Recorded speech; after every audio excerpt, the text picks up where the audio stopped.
여러분, 우리 지난주에요, 이리 가운데 양으로 살기라는 말씀을 나누었습니다. 기억하십니까? 네. 몇몇 청년들을 제가 주중에 좀 만나고 통화하고 이야기를 나누는 시간들이 있었는데, 너무 감사하게도 그 청년들이 이야기하기를 한 주간을 그렇게 살아보려고 정말 부단히 애쓰고 있다는 이야기를 하더라고요. 어떤 친구는 정말 삶의 방향을, 때론 어떤 선택을 그만두고 이리를 흉내내는 게 아니라 양처럼 살아보겠다고, 양으로서의 선택을 택했다고 그렇게 결단했다는 고백들도 들었습니다. 얼마나 감사한지 몰라요. 정말 진심으로 그런 삶을 살기를 시작해줬다는 것 참 고맙습니다. 하나님이 정말 기뻐하실 일이에요. 근데 여러분, 그렇게 기쁘고 감사한 간증이 또 있는가 하면 그렇지 못한 간증도 있습니다. 누군가를 지칭하거나 지명하는 게 아니라요, 당장 저부터도 그랬어요.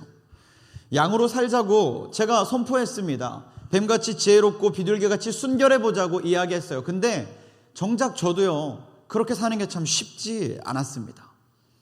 여러분은 어땠는지 모르겠어요. 그렇게 한번 살아보셨는지 아니면 잊어버리고 있었는지 모르겠습니다. 만일 여러분이 그렇게 살아보셨다면 아실 거예요. 어떻냐면 참 쉽지 않습니다. 이거 참 어려운 일이에요. 잘 안 됩니다. 이리 같은 세상 가운데서 우리끼리만 악착같이 양으로 버텨보는 거요, 이거 정말 쉽지 않아요. 그럼에도 불구하고 여러분, 만일 오늘 이번 한 주간 동안 한 번이라도 그렇게 살아보려고 애쓰셨다면 그게 성공이냐 실패냐가 중요한 게 아니라 여러분은 그 자체만으로 정말 잘하신 겁니다. 여러분, 이걸 아셔야 돼요. 신앙생활은요, 여러분이 성공해야지만 신앙이 아닙니다. 내가 정말 이번 한 주 동안 예수 그리스도를 잊어버리지도 않고 정말 은혜 가운데 무슨 수도원에 사는 것처럼, 수도사처럼 그렇게 경건하게만 살았습니다, 이렇게 말해야지만 여러분 잘한 게 아니에요. 신앙생활은요, 여러분 매일같이 전투와 같은 겁니다. 신앙생활은 이 자리에서 하는 게 신앙생활이 아니에요. 이 예배를 마치고 저 문을 열고 나가는 순간부터 다음 주 이 시간 저 문을 열고 들어오는 그 순간까지를 신앙생활이라고 부르는 겁니다. 여러분, 저 문을 열고 나가면요, 어떻습니까? 전쟁터예요. 영적인 전쟁터입니다. 이리 같은 세상에 물어뜯으려 하는 그런 전쟁터예요. 근데 여러분, 거기서 그 총알이 빗발치는 전쟁터에서 살아남는 게 몸 멀쩡한 게 쉽겠습니까? 그렇지 않죠. 어려워요. 쉽지 않습니다. 시도 때도 없이 공격이 들어오기 때문에 정말 어려워요. 그런데 그 생명이 위태로운 그 전쟁터에서 그럼에도 불구하고 그렇게 살아보기를 한 번 더 애썼다, 그럼 그거면 충분한 겁니다. 그거면 정말 잘하신 거예요. 이제 앞으로는 어떻게 하시면 될까요? 그 한 번에 이제 또 한 번을 더 붙여보시면 돼요. 이번 주에 한 번 그렇게 살아봤어요. 그럼 이번 주에 한 번 더 그렇게 살아보세요. 100번, 1000번 말고 딱 한 번만 더. 매일 그렇게 하루에 한 번을, 매일같이 오늘을 더해서 살아가는 겁니다. 그게 신앙생활이에요. 그래서 신앙생활엔요, 실패가 없습니다. 신앙생활은 성패를 이야기하는 게 아니에요. 포기하지 않고 얼마나 버티고 견디고 하느냐에 달려 있습니다. 다시 한번 권면합니다. 여러분, 대단한 인생의 변화부터 꿈꾸지 마시고 하나씩 차근차근 오늘을 더하고 하루에 하루를 더해감으로 그렇게 주님 앞에 점차 성숙해 나가는 그런 믿음의 변화들을 경험할 수 있게 되기를 축복합니다. 오늘 말씀에 보면요, 2000년 전에 예수님께서 이 땅에 오신 이야기를 기록하고 있습니다.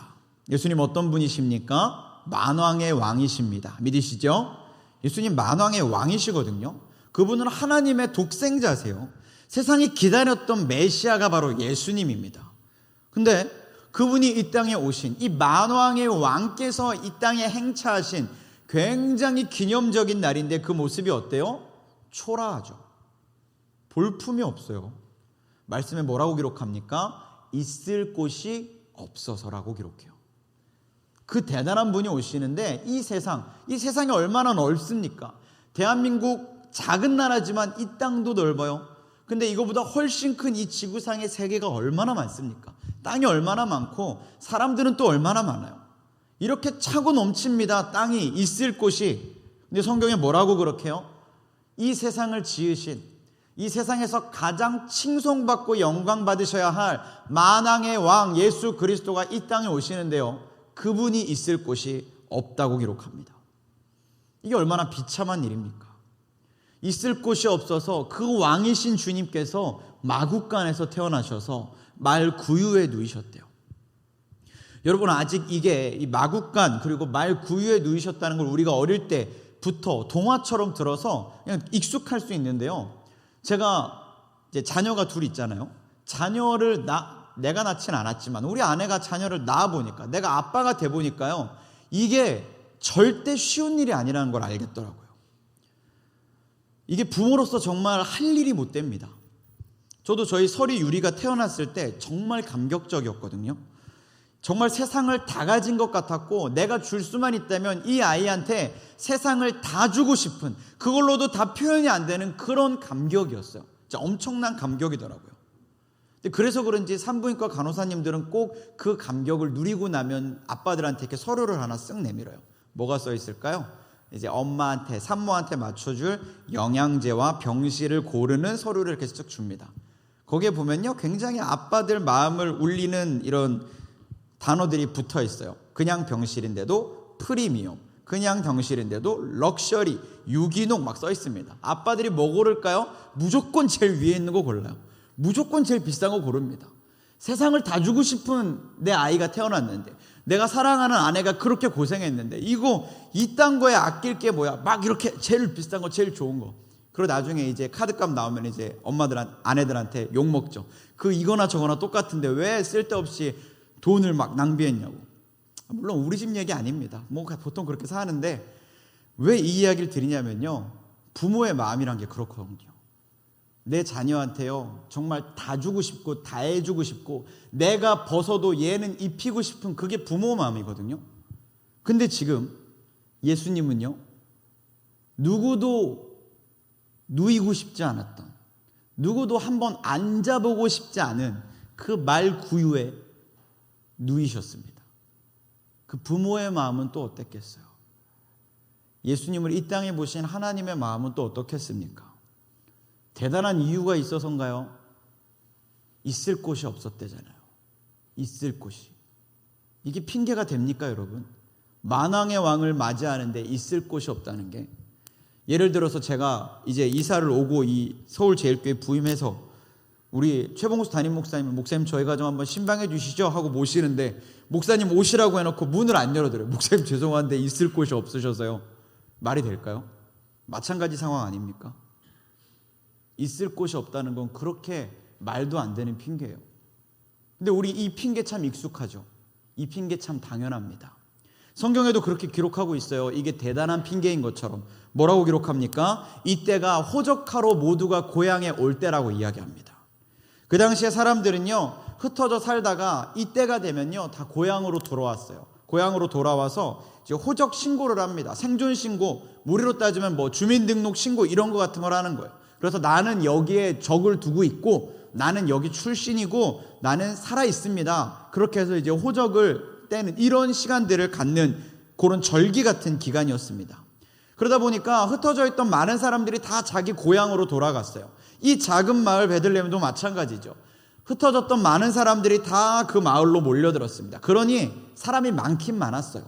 또 사람들이 오랜만에 고향에 돌아오니까 어때요? 반가운 얼굴들이 있고, 할 말은 또 얼마나 많겠습니까? 그러니까 당연히 방이 없고요, 사람들이 앉을 만한 뭐 광장마다 다 가득가득 차 있고, 식당, 술집 할 거 없이 사람들이 바글바글한 게 사실입니다. 이거 진짜예요. 진짜 사람이 그렇게 많았고, 정말 누일 방이 없는, 그런 있을 곳이 없는 상황이 맞긴 합니다. 그게 당시의 전통이었고 법률로 정해진 거였으니까. 근데요, 그게 현실이고요, 그게 그 당시의 모습이고요. 그런데요, 그게 현실이라는 이유로 여러분, 만왕의 왕을 맞이할 수 없다가 합당한 변명이라고, 핑계라고 여러분 그렇게 장담할 수 있겠어요? 이게 뭐냐면요, 세상이 예수 그리스도를 대하는 태도를 보여주는 겁니다. 만왕의 왕으로 오신 예수 그리스도를 세상이 어떻게 받아들이고 있는지를 보여주는 거예요. 이 호적할 때라는 핑계를 통해, 모두가 이 시기에는 이래왔다는 쓸데없는 변명을 통해 이 예수 그리스도가 이 땅에 메시아로 오시는 이 기쁜 일을 막아서는 겁니다. 우리는 당신을 달가워하지 않아. 그러니 당신에게 방 한 칸조차, 누일 자리 하나조차 내주고 싶지 않아. 당신이 가야 할 곳은 딱 요 정도, 마구간의 말구유 이만큼. 이게 세상이 예수 그리스도를 대하는 태도고요. 오늘날도 마찬가지입니다. 오늘날도요, 이 세상은 예수 그리스도를 달가워하지 않아요. 예수 그리스도를 맞이하고 싶어 하지 않습니다. 그래서 어때요? 세상이 다 크리스마스라는 어떤 이벤트를 가지고 가득가득 채워내고 있어요. 오늘 고등부에서도 잠깐 설교를 했는데, 분명 이 크리스마스 트리나 이런 것들은요, 교회의 오래된 전통이거든요. 근데 이제는 교회조차 이게 교회의 전통인 줄 잊어버리고 있습니다.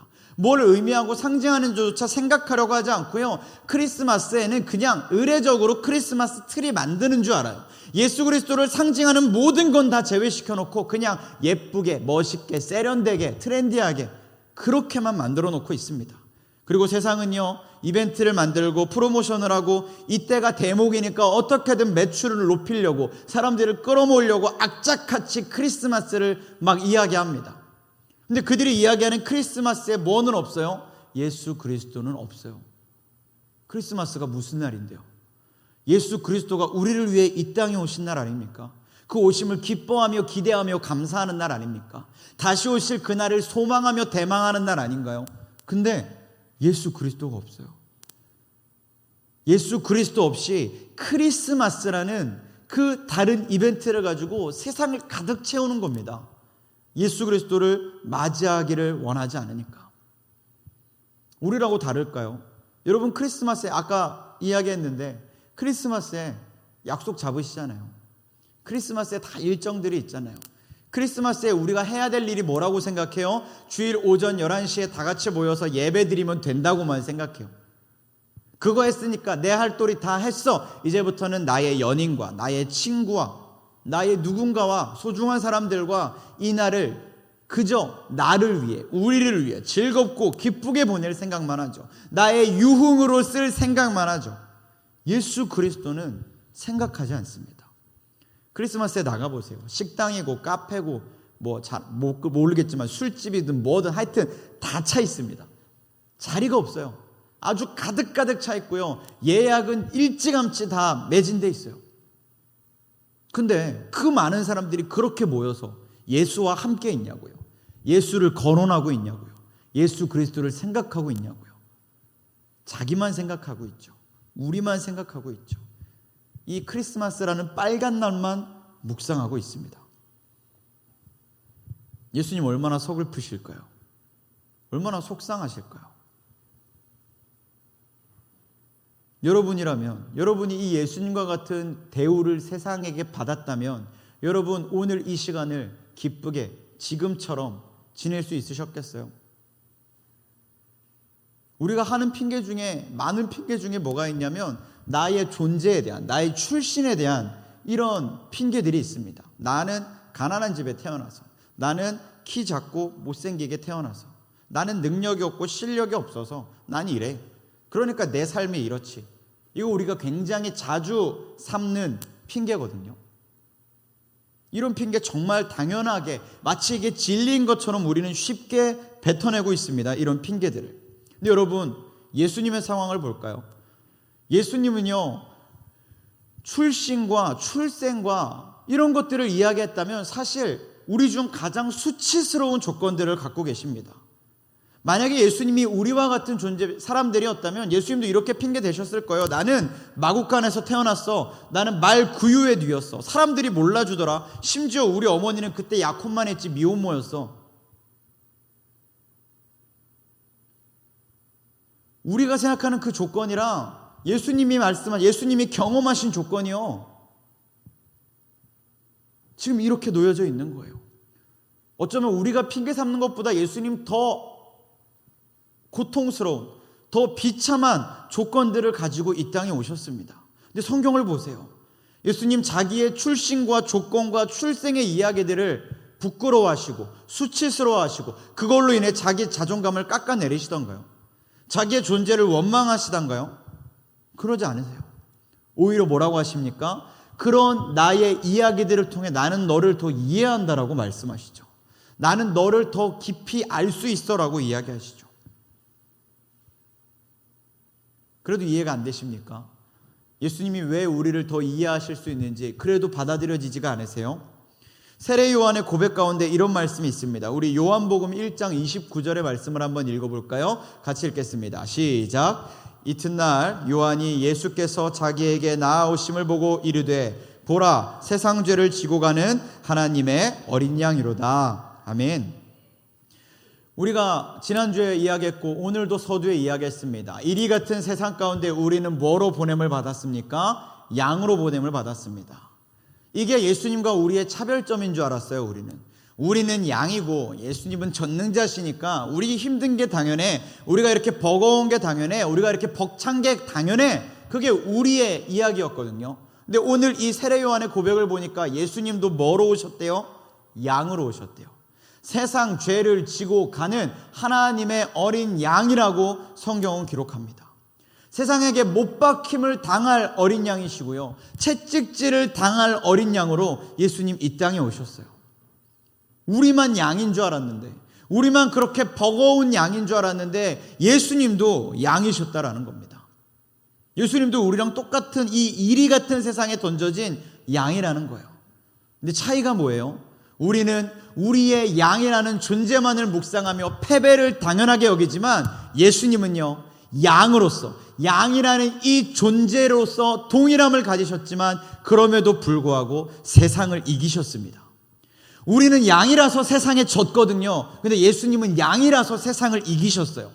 우리는 양이라서 세상에 물들어갔는데요, 예수님은 양이라서 세상을 변화시키셨다고요. 무슨 차이인지 아십니까? 무엇을 묵상하느냐에 달려있는 거예요. 이리 같은 세상을 묵상하는 양으로 살아가니까 우리가 매일 이렇게 패배하고 있는 겁니다. 양이라는 내 존재의 자금만 묵상하니까 저 세상이 별거 아닌데도 사실 우리 지고 사는 거예요. 지고 들어가는 겁니다. 근데 예수님은요, 똑같이 어쩌면 우리보다 더 비참한 말로를 맞이할 준비를 하신 그런 어린 양으로 오셨는데요, 그분은 양이지만 세상을 뒤집어 놓으셨어요. 신약 성경에 뭐라고 기록합니까? 초대교회 교인들이 세상을 뒤집어 놓는 사람들, 천하를 어지럽히는 사람들, 그렇게 표현하고 있어요. 예수님이 그와 같은 일을 하셨기 때문입니다.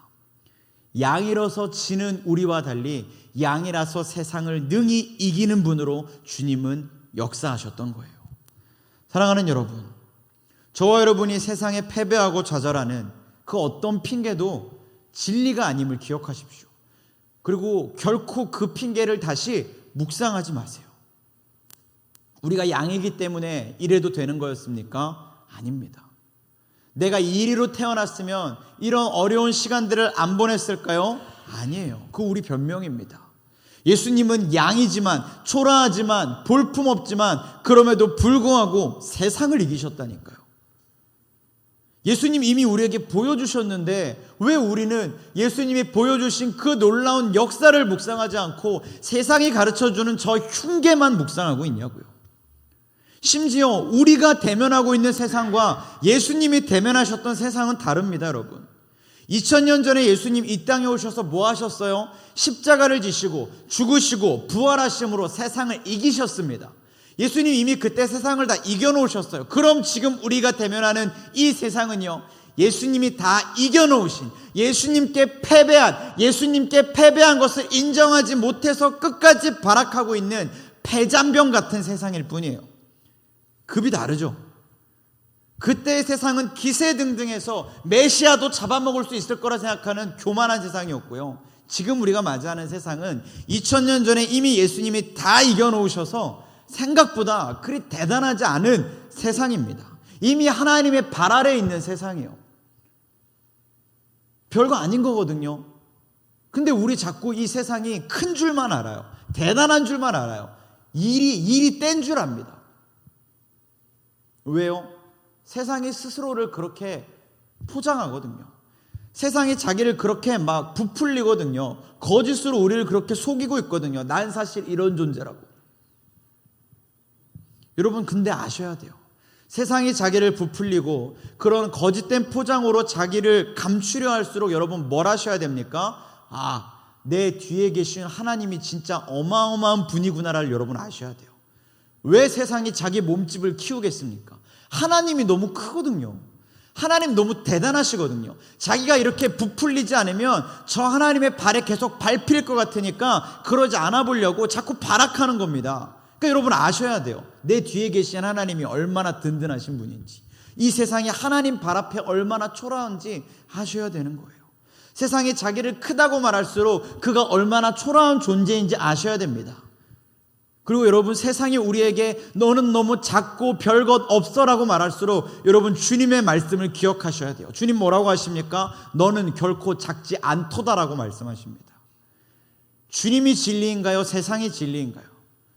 진리이신 주님이 말씀하세요. 너는 결코 작지 않도다. 여러분 주님의 말씀을 묵상하십시오. 패배를 기대하지 마세요. 싸워보지도 않고 질 생각부터 하지 마십시오. 붙어보지도 않고 항복 먼저 들지 마세요. 그럴 가치가 있는 세상이 아닙니다. 예수 그리스도께서 목숨 바쳐 이뤄내신 승리를 헐값에 내주어야 할 만큼 대단한 세상이 아니에요. 죄송한 표현이지만 허황되고 거짓으로 가득 찬 싸구려 같은 세상입니다. 주님이 이미 다 이기셨기 때문에 우리에게도 그 승리를 허락해 주셨어요. 그러니 여러분 승리를 묵상하고 주님으로 인한 승리를 기대하셔야지 세상에 먼저 기어들어가지 마십시오. 양이라서 못 이길 거란 생각을 버리세요. 주님은 양으로서 이기셨다니까요. 양이라서 구원하셨고요. 양이라서 변화시키셨습니다. 주님이 이미 다 하신 일에 숟가락 얹을 기회를 주셨는데 빼앗기지 마세요. 발 빼지 마십시오. 함께 하십시오. 동참하십시오. 주님 편에 서십시오. 우리가 물어뜯기기 딱 좋은 양으로 태어났지만 그 양이 세상을 이기는 바로 그 양입니다. 우리 죄를 사하는 그 양입니다. 예수 그리스도 그분이 우리의 친구가 되시잖아요. 심지어 뭐라고 말씀하세요? 그 예수를 믿는 자에게 하나님의 자녀가 되는 권세를 주셨다라고 말씀하세요.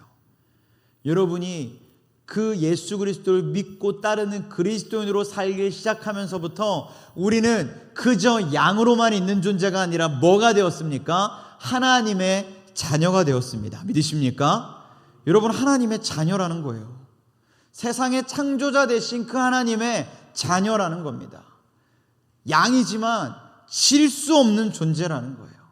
양이지만 얕잡아 보일 수 없는 존재라는 겁니다. 왜요? 하나님의 자녀니까. 하나님이 그렇게 지명하셨고 하나님이 그렇게 선포하셨으니까.